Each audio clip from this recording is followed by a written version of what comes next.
जानिब से लाहौर में बनने वाली उर्दू रंगीन रोमांटिक फिल्म नजमा।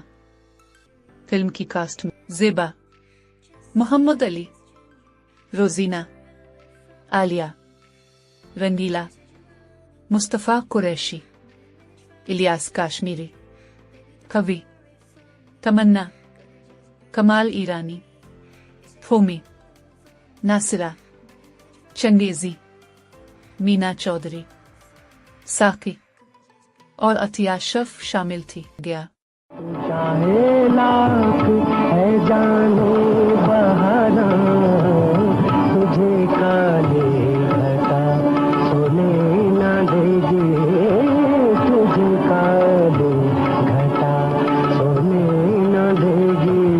आपको अगर हमारी वीडियो अच्छी लगे तो पाकिस्तानी फिल्मी प्रस्तारों को जरूर शेयर कीजिएगा। ज़ेरो उनके साथ रहें और हमेशा खुश